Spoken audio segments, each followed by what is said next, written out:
going to take a look at graphing lines, and we're going to make sure that we show something called intercepts.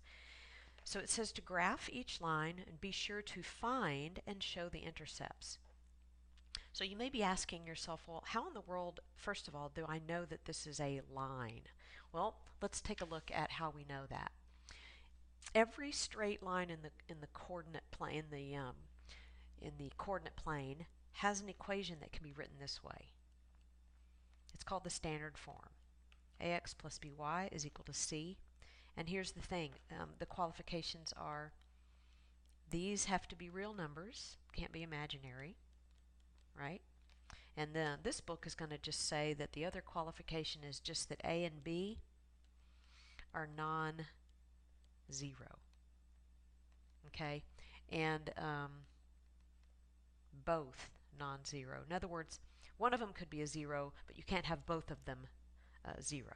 So one of A or B has to be there. Okay, so let's take a look at finding these intercepts.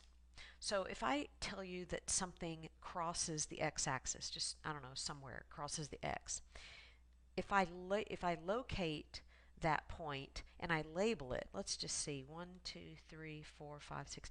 This, whatever this is crossing the x at 6, 0, right? If I give you another something and I say, okay, what about that? This one is has an x-intercept. It's intersecting the x at -4, 0. Now, if I asked you, okay, well, what's the thing that's alike? What's a common thing that characteristics that those two points share? Excuse me. The common characteristic is that both of them have a y as 0, right? So we can, oops, just a second here. All right, didn't mean to lose my line there. So any x-intercept, right, is going to have a y coordinate of 0. That's what I was trying to say. Any x-intercept is going to have a y coordinate of 0. So if that's the case, then I'm going to find my x-intercept by making the y a 0. I'm actually going to cause the y to be 0. So let's take a look at this equation, and we'll write it.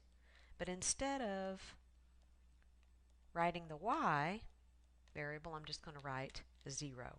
So this is going to force me to force it to show its x-intercept. And this x-intercept ends up being a 6, so I'm going to go ahead and put it on the graph of the coordinate plane. 1, 2, 3, 4, 5.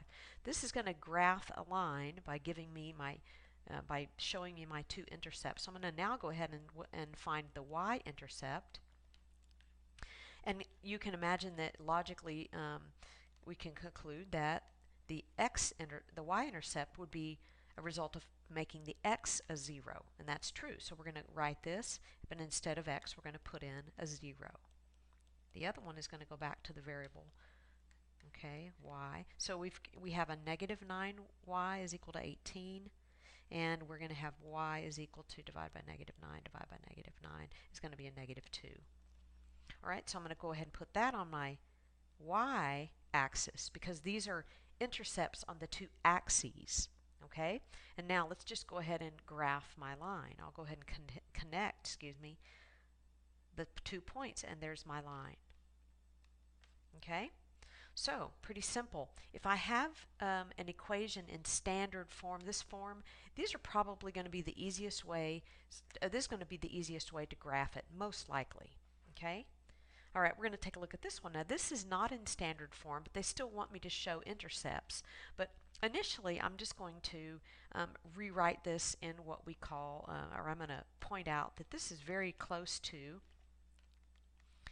slope-intercept form, which is this, right? Slope-intercept. So if I rewrite this is still the same as plus a negative. And so I could rewrite this as -x plus 10. Same thing, right? And then I could really rewrite it as -1, right, sitting in front of that x, because that's really what we understand is there, a -1. And then I could go ahead and say, well, that's just a fraction that. And now I have my slope, which is the rise over the run. All right, that's going to be a -1/1. That's my slope. And then this right here is just the place where it crosses the y-axis. We call this the y-intercept. Now, interesting that we can get the y-intercept just by looking at the y equals mx plus b form, we can't get the x-intercept. Okay, so I'm still going to use this information. I'm going to start here. I'm going to graph this in a different way, but I'm still going to end up with a line. So let's go ahead and take the y-intercept and let's put it on the y-axis. Here we go. 1, 2, 3, 4, 5, 6, 7, 8, 9.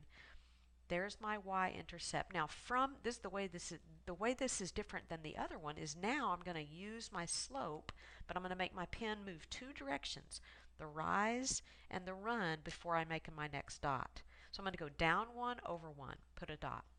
Two movements before I make my next dot. Down 1 over 1, down 1 over 1. I'm going to keep that going so that I'll have lots of guide points so that I can make a really straight line. So let's go ahead and now make our line. Now it is important that I give myself, the kind of these guide points, because it did ask for both the intercepts. So let's give them what they want.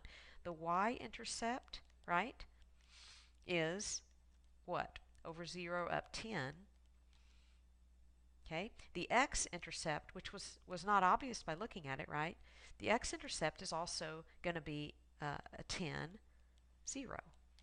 Now, how do I know that? Well, 1, 2, 3, 4, 5, 6, 7, 8, 9, 10. The other way I know it is that if this went through 10 right here, and this is a slope of 1, it's at a 45-degree angle. Well, this has to be a 10 as well.